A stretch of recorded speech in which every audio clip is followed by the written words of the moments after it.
causes and events leading up to our entry into the war. Well, what are the causes? Why are we Americans on the march?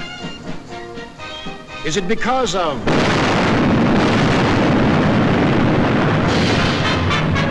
Pearl Harbor? Is that why we are fighting? Or is it because of Britain?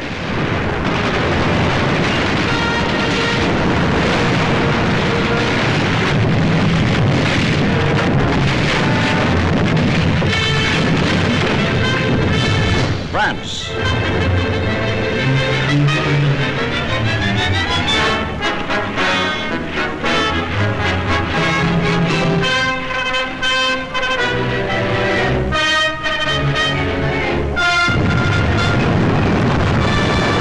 China.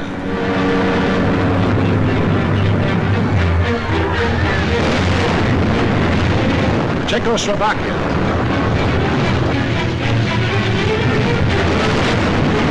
Norway.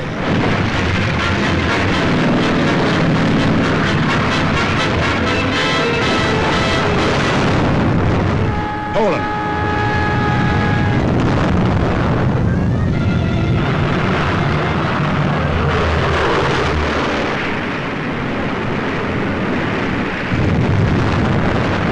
Holland. Greece.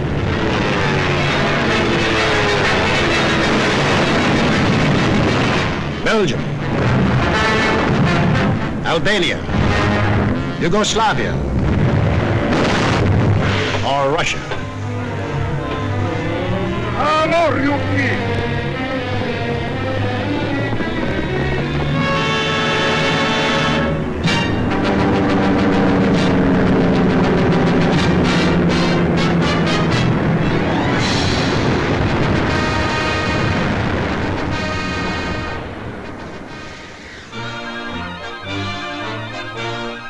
Just what was it made us change our way of living overnight? What turned our resources, our machines, our whole nation into one vast arsenal, producing more and more weapons of war instead of the old materials of peace?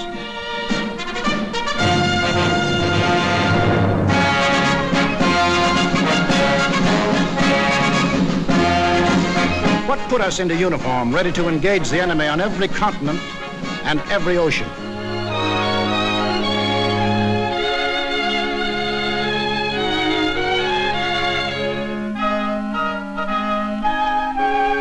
What are these two worlds of which Mr. Wallace spoke? The free and the slave. Let's take the free world first, our world. How did it become free? Only through a long and unceasing struggle inspired by men of vision. Moses, Muhammad, Confucius,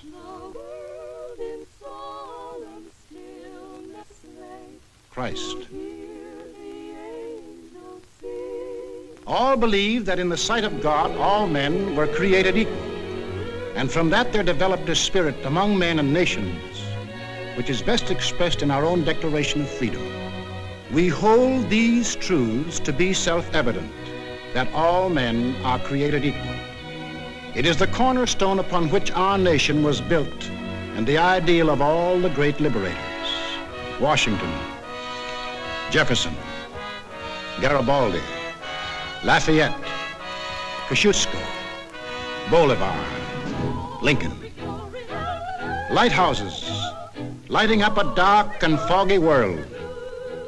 That government of the people, by the people, for the people, shall not perish from the earth. Fighting, living, dying. For what? For freedom. That for which men have fought since time began. To be free.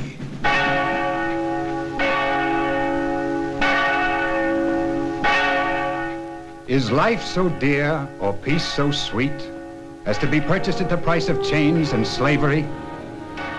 Forbid it, Almighty God. I know not what course others may take, But as for me, give me liberty or give me death. But what of this other world? Here, men insisted that progress lay in killing freedom. Here, they were putting out the lighthouses, one by one. Here, the march of history was reversing itself. In Italy, it began when an ambitious rabble-rouser set his followers marching on Rome. The country, like every other country after the last war, was torn by political unrest, hard times, unemployment. Two courses were available to the Italian people. They could solve their problems in a free, democratic way, or they could let someone else do the solving for them. They made the tragic mistake of choosing the second course. They put their trust and faith in this one man. They believed he represented them. Actually, he planned to betray them for the selfish interests of himself and the group back of him, just as he had earlier betrayed those who first supported him. In Germany, another and even more forceful demagogue set his followers marching from the Munich beer halls. He too had the sinister opportunity to take advantage of post-war chaos.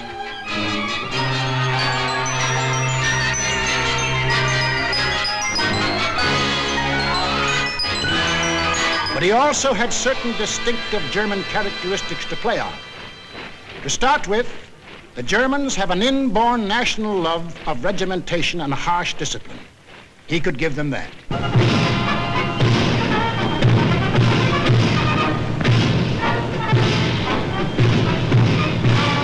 The German army, and through them the people, had never acknowledged German defeat in the last war and were anxious for revenge.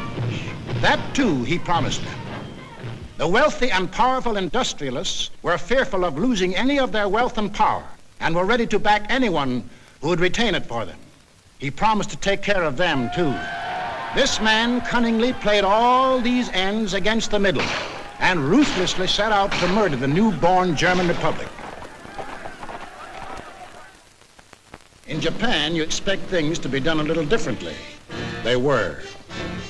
Here, not one man, but a gang disguised their little schemes as the will of the emperor. And to the Japanese people, the emperor is God. Taking advantage of their fanatical worship of the god emperor, it was no great trick to take away what little freedom they had ever known. Yes, in these lands, the people surrendered their liberties and threw away their human dignity.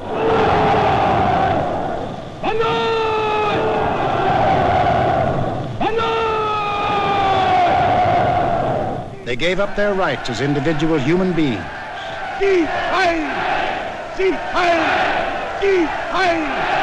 And became a part of a mass, a human herd.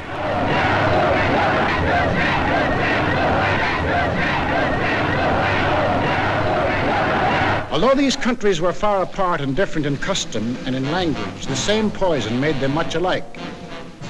Each got a new uniform. In Italy, the new bosses wore black shirts. In Germany, the shirts were brown. In Japan, they hid behind the uniform of the army. But really, they belonged to a sinister, secret society. Their symbol was a black dragon. The other fellows had to have a symbol too. Germany, a swastika. In Italy, the old Roman symbol of the fascists. In Germany, they called the new order National Socialism, or Nazism. In Italy, they had a shorter word, fascism. In Japan, they had lots of names for it. The new era of enlightenment, the new order in Asia, the co-prosperity sphere. But no matter how you slice it, it was just plain old-fashioned militaristic imperialism. The Japs would get the prosperity, and the others would get the coal. They say trouble always comes in threes. Take a good close look at this trio. Remember these faces. Remember them well. If you ever meet them, don't hesitate. Eine wahrhaftige Weltanschauungspartei sein. Und zweitens, Sie wollten, Herr... Stop thinking and follow me, cried Hitler. I will make you masters of the world. And the people answered, Heil!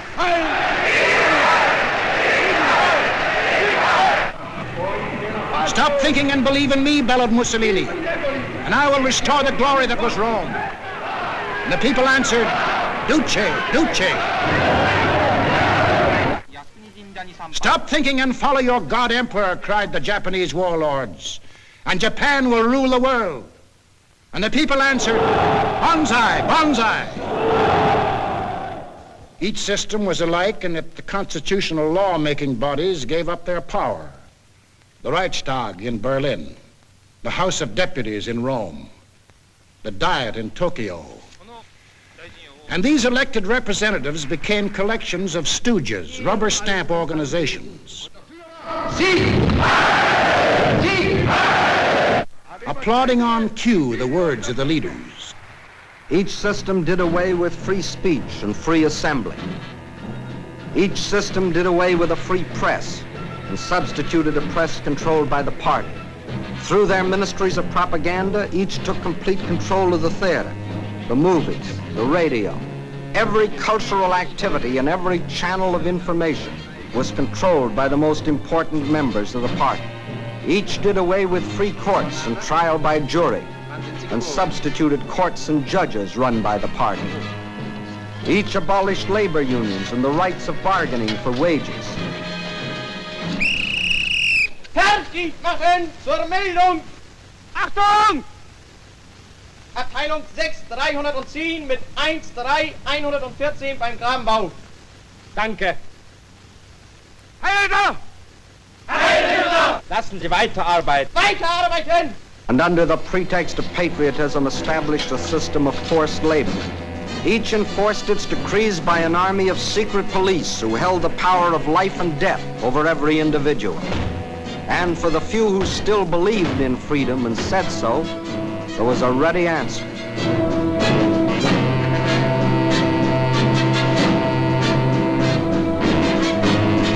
Con una mazza si può imporre silenzio ai più grandi intelletti del mondo. The greatest intellect in the world can be silenced with this. That is an exact translation of the words these black shirts cheer so lustily. Ich sage nur so viel, wenn ich das Wort Kultur höre, dann greife ich schon nach meinem Revolver. Whenever I hear anyone mention the word culture, the first thing I do is reach for my gun. Yes, they had the answer. The blackjack and the gun.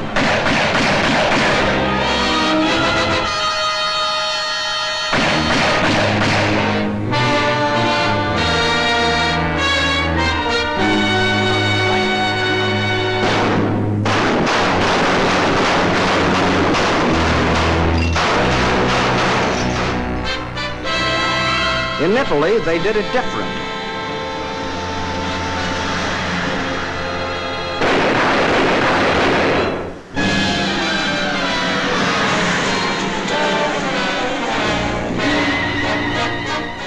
While in Japan,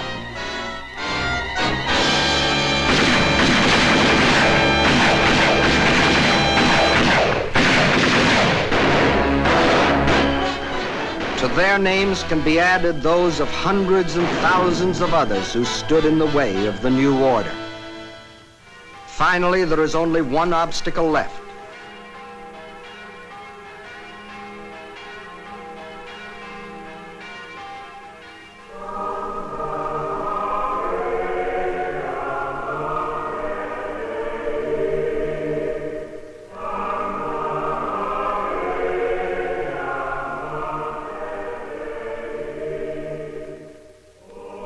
The word of God and the word of Führers cannot be reconciled.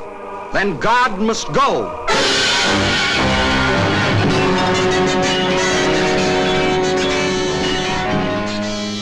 I am absolutely clear in my own mind, and I think I can speak for the Führer as well, that both the Catholic and Protestant churches must vanish from the life of our people. Thus spoke Dr. Alfred Rosenberg. And if you have any doubt that he spoke for his Führer, here's what happened.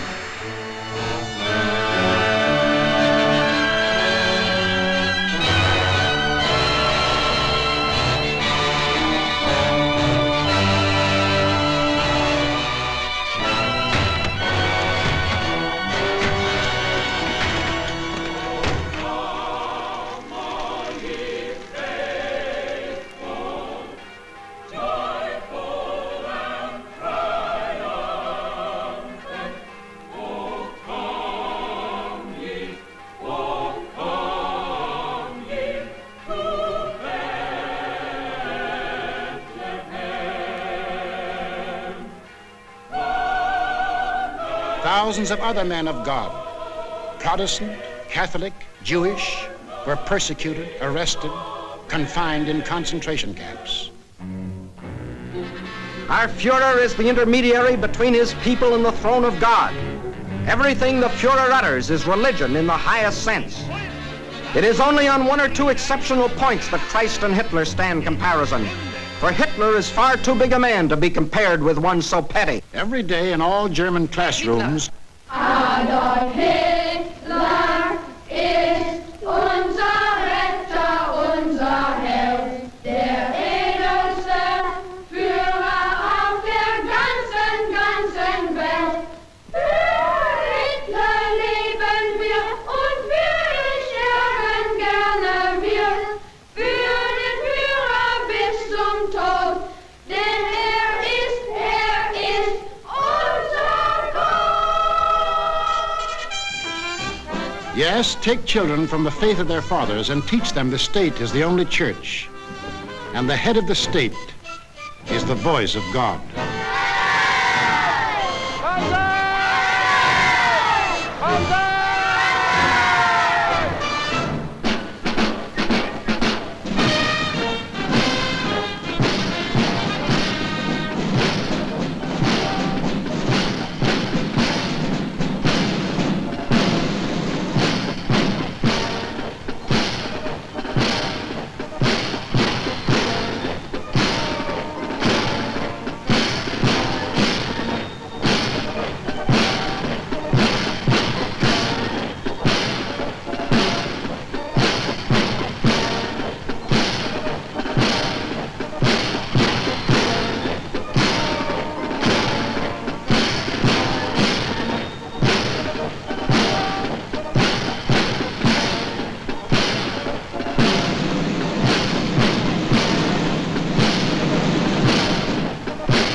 That was the way of life, or better, the way of death, in that other world.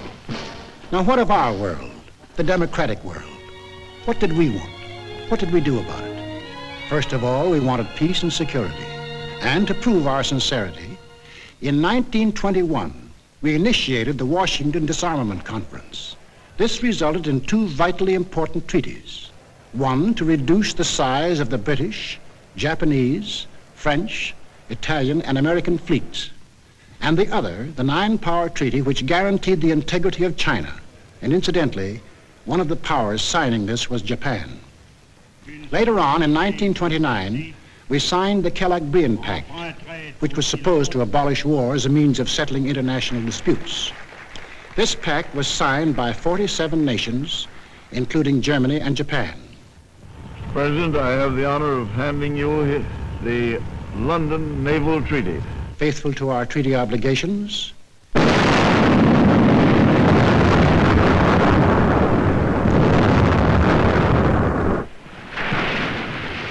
we scrapped more than 60% of our naval tonnage, and our army was reduced to a standing force of 136,000 men, smaller than that maintained by the little state of Romania. We let our hopes for peace become so strong that they grew into a determination not to fight unless directly attacked. We let ourselves be influenced by those who said that we could find security through isolation. The confusion in our way of thinking is apparent in the slice of public opinion as it appeared in Pathé News in 1939.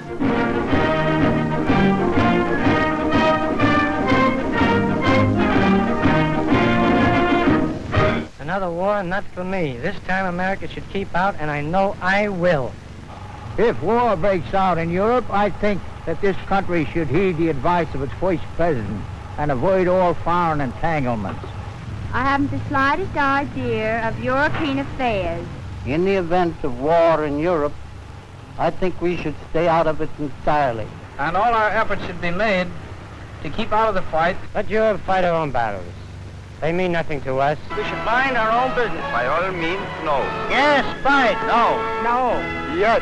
If my country calls, yes. No. We simply did not want to understand that our individual and national problems were, and always will be, dependent upon the problems of the whole world. And we had individual and national problems to worry about, plenty of them, just as Germany, Italy, and Japan had. But we faced them in a democratic way. We passed laws to give working men a chance to improve their lot. We established an insurance program for those without jobs. We began to give old folks protection against want and hunger.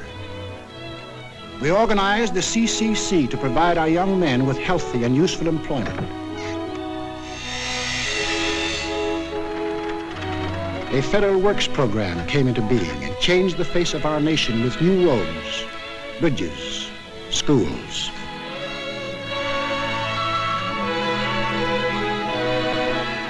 We built great new dams which brought the miracle of electricity to millions of our people. These were some of our accomplishments, but there were others not so creditable. We turned our backs on the League of Nations. We passed the Tariff Act to set a higher wall of isolation around us. We encouraged lawlessness with the farce of prohibition. But in spite of these mistakes, we never had a thought of losing our free institutions. John Q. Public still ran the country. He had his choice of voting for Dewey, Wilkie, Roosevelt, or anybody else. In Germany, they had the choice of voting for Hitler, Hitler, or Hitler.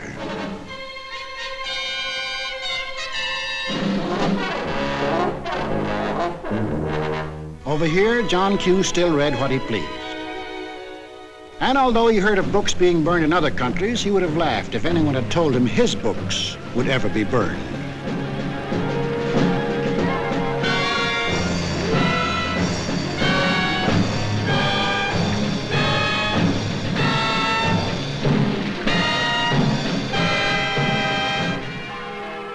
And on Sunday, if he felt like it, John Q. went to any church he pleased.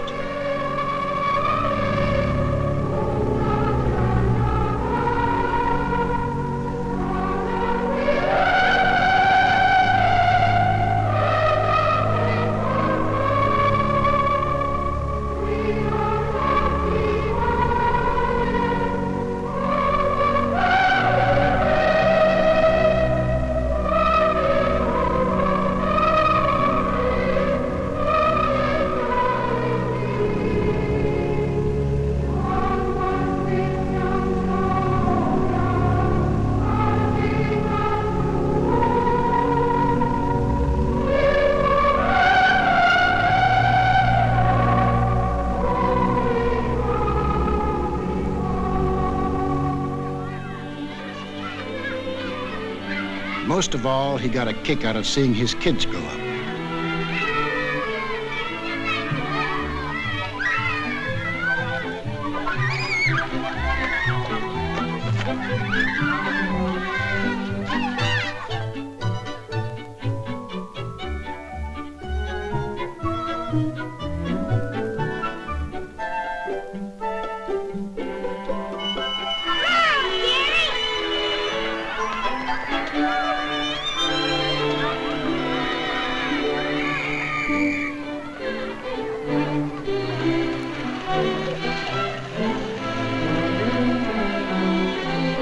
The average American was quite unconscious of the fact that some people had this in mind for the little John Q's. Richtig, viel mehr, Jung. Wollt ihr auch so da?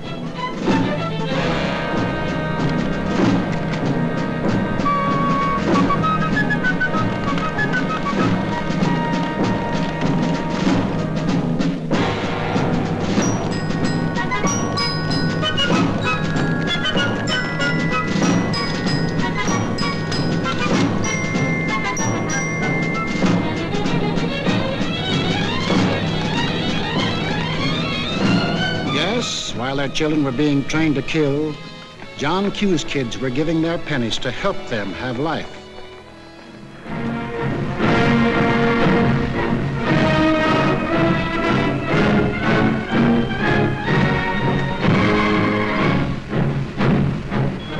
And when we saw these men in the newsreels, quite often we laughed. To us, they looked like characters in a musical comedy.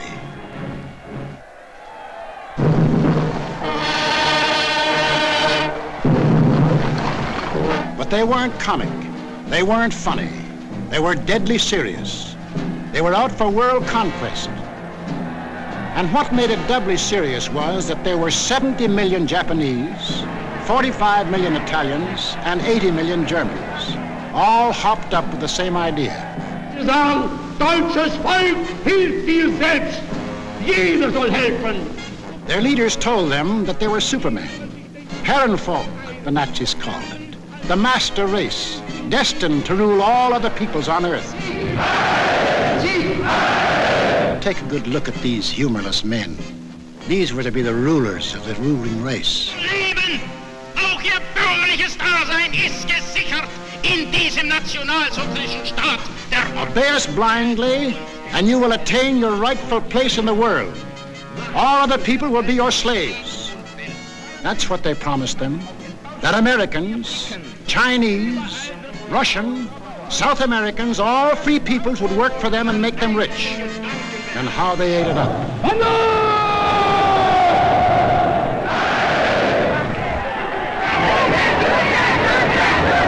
We shall restore the glory that was Rome. Today we rule Germany. Tomorrow the world. The Pacific is ours. It was inevitable that these countries should gang up on us. The little fellow is our pal, Kurosu, who smiled his way into our hearts in December 1941. Here he and his friends are busy carving up the world in advance, staking out their claims. Take a good look at these claims. Here was the Italy that Mussolini took over in 1922.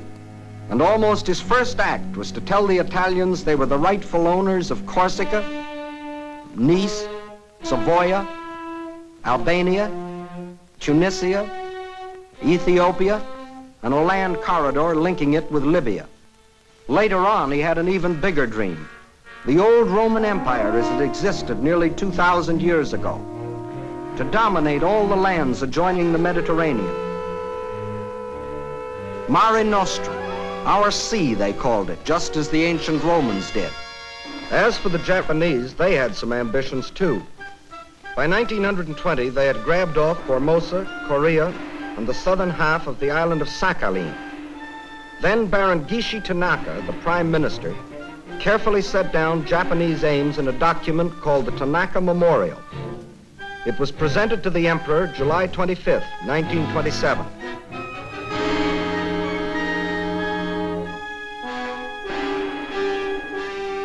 Here was their dream. Manchuria for raw materials, China for manpower, Then a triumphant march through Indochina, Siam, Burma, India, the East Indies, and on through Australia and New Zealand. And in the north, all they claimed was that part of Russia east of Lake Baikal. That was to be the new order in Asia. Then the Japs would move eastward to crush the United States and really start their co-prosperity sphere. Now take a look at the bite the Nazis reserved for themselves. Here's the Germany Hitler walked into, and here's what he wanted. First, Europe under his complete political or economic control, leaving Mussolini a share of the loot if he behaved himself. Then the drive to the east, through the rich oil lands of Iran and Iraq, into India. Another push south through Africa. Then from Dakar, jump off to meet the honorary Aryans who were to move in on South America through the Pacific. At the same time, start across from the Scandinavian countries to hook up with his buck-toothed pals coming over from Siberia to join in the conquest of the United States. There it is, gents. All they left us was Shangri-La. And they'd claim that, too, if they knew where it was. And did they think they had a chance? Listen.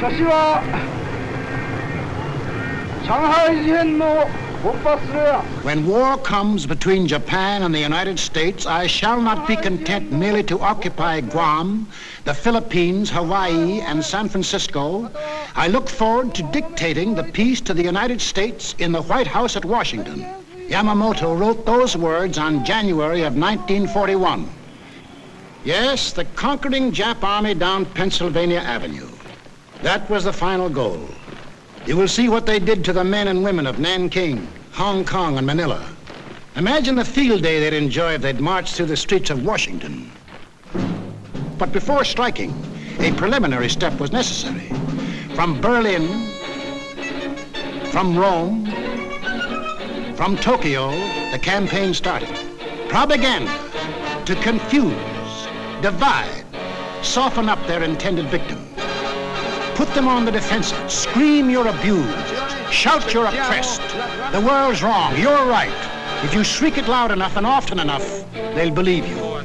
Above all, use their free press and their free speech to destroy them. Lebensraum, ja, Lebensraum, meine Volksgenossen. Lebensraum, they demanded. Living room. Our lands are overcrowded. But at the same time, they gave prizes to mothers who bore the most sons.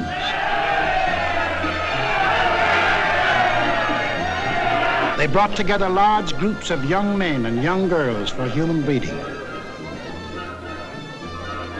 Read what one of their leaders wrote.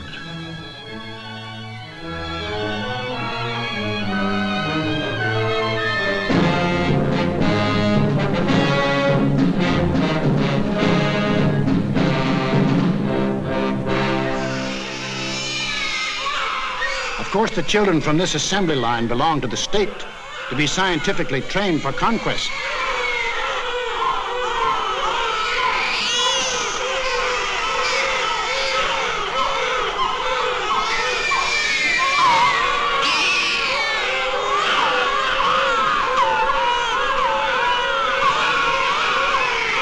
Another howl was the lack of raw material. They claimed they were the have-nots and we were the haves. But out of this supposed lack, they built up the greatest war machines the world has ever known. These are the published figures from the German military budget. Actually, between 1933 and 1939, Hitler's program of rearmament cost more than $80 billion. The Nazis alone assembled a striking force of 30 panzer divisions, 70 motorized divisions, 140 infantry divisions, plus the Luftwaffe, the world's largest air force. And they had no raw materials. Think of the bread, the automobiles, the good things of life that the German, Italian, Japanese leaders might have given their people if they had spent this money for peace instead of war. You know what billions we are now spending to match their military force? No. No, these arguments were all smokescreens. When war came, the democracies proved to be the have-nots, and our enemies, the haves. And when war came, where did it come?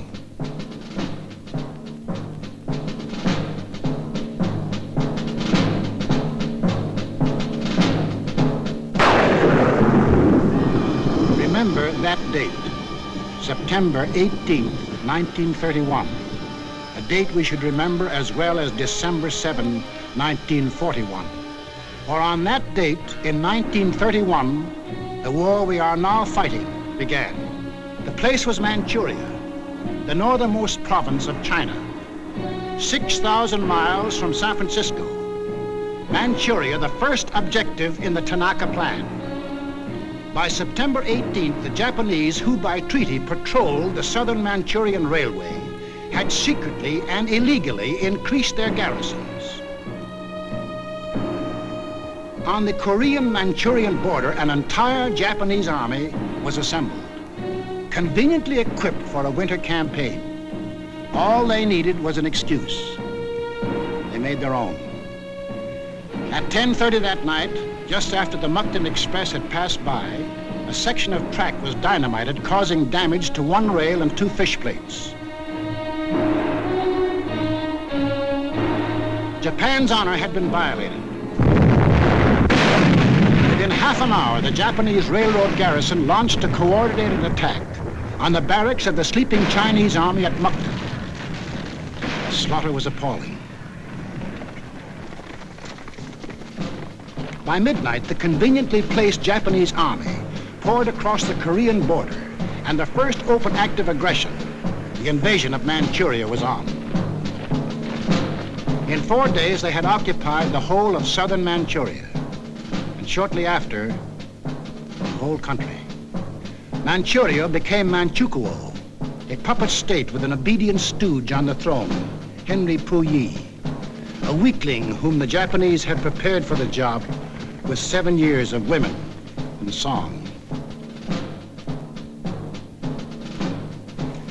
In Washington, Henry L. Stimson, then Secretary of State, now Secretary of War, sent out a blistering denunciation of the attack. The League of Nations sent a committee of 5, headed by Lord Lytton and including our own General Frank McCoy, to Manchuria to investigate. In October of 1932, the committee issued its report.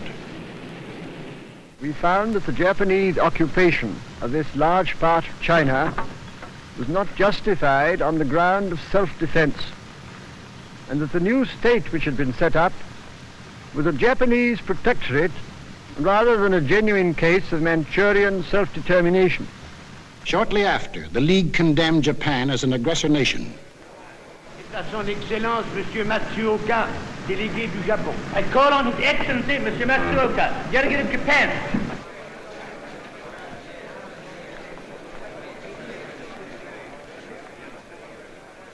It is a matter of common knowledge that Japan's policy is fundamentally inspired by a genuine desire to guarantee peace in the Far East and to contribute to the maintenance of peace throughout the world. Japan, however, finds it impossible to accept the report adopted by the Assembly. In answer, the Japanese delegates, knowing there were no guns behind this condemnation, smiled, took up their briefcases, marched out of the League. More than Manchuria was dead. Collective security was dead. The green light had been given the aggressors. We and the rest of the world knew that these aggressors should be stopped and punished. But we were unwilling to make the necessary sacrifices to back up that opinion. It was impossible to convince a farm boy in Iowa, or a driver of a London bus, or a waiter in a Paris cafe that he should go to war because of a mud hut in Manchuria. Yet the subsequent course of history makes it clear that that incident, so many miles away, is one of the main reasons that you and millions of others are in uniform today. Japs had Manchuria. Phase number 1 of the Tanaka Plan was completed. Phase number 2, the conquest of China. In 1932, without warning, the Japs attacked the Chinese city of Shanghai.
Here they met such stubborn resistance that they had to pour more than 75,000 troops into the local battle before capturing the city. This resistance made them decide to shift their campaign to the north, and in 1933 they added the province of Beer Hall to Manchuria. Yes, the Japs launched the second phase of the Tanaka Plan, but they had yet to finish it. A united nation stands against them. Under the inspired leadership of General Chiang Kai-shek, the Chinese people fought and still fight on. Meantime, what of Japan's partners? What helpless people were they planning to bomb, slaughter, drive into slavery? Hitler was not yet ready, but Mussolini was. Mussolini had to be. His people were growing restless. Fascism hadn't produced the heaven on earth that he had promised them. So he pulled the old trick of launching a foreign war to divert attention from troubles at home. So Mussolini beat his chest like Tarzan and looked around for a worthy foe. He found one, Ethiopia. A good country for the beginning of a glorious empire. Its army had no machine guns. Its army had no tanks. Its army did have an air force, exactly one old airplane. One airplane against a nation which had developed the new theory of total air war, of the blitz which would wipe out cities, destroy civilians, men, woman, and child. In October of 1935, following the Japanese example, an incident was provoked at the little settlement of Wal near the border of Ethiopia and Italian Somaliland. Italy's honor had been violated. Refusing any arbitration, Mussolini moved the whole might of his army through the Suez Canal to overrun the undefended country. Ethiopia's emperor, Haile Selassie, appeared before the League of Nations.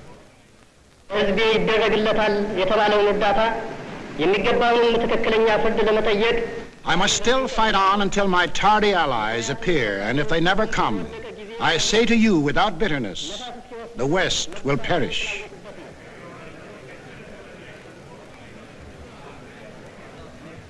Members of the League half-heartedly stopped trading with Italy, but refused the only thing that will stop any aggressor: force. Ethiopia was left to herself. Native leaders came to pledge their allegiance. Alla cuenda, giù! Alla cuenda, giù! Kitchen! Wagamate! Wagamate! Wagamate! Wagamate! The people of Ethiopia, with their spears and bare hands, faced the guns and the tanks of the invaders, fighting desperately and gallantly to save their country from conquest.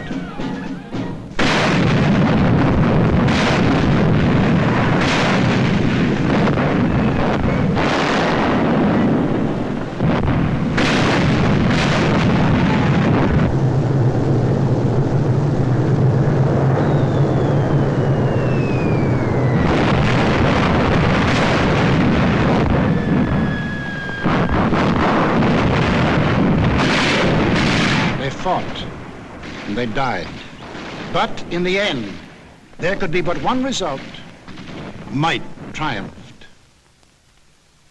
Italy conquered Ethiopia. Many of our elected leaders warned us of danger.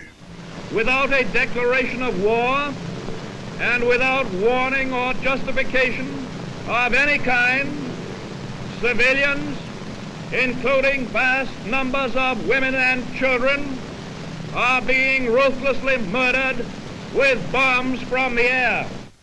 But we were still hypnotized by the fact that two broad oceans stood between us and the rest of the world.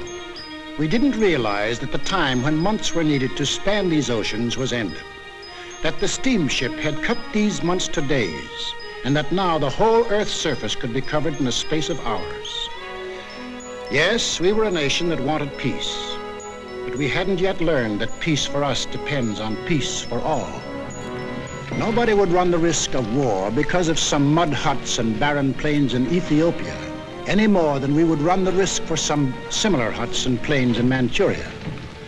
Correctly interpreting our attitude, the aggressors were all the surer that they could get what they wanted. Japan had started on her march of conquest. Italy had begun her new empire. And now the third gangster. What about him?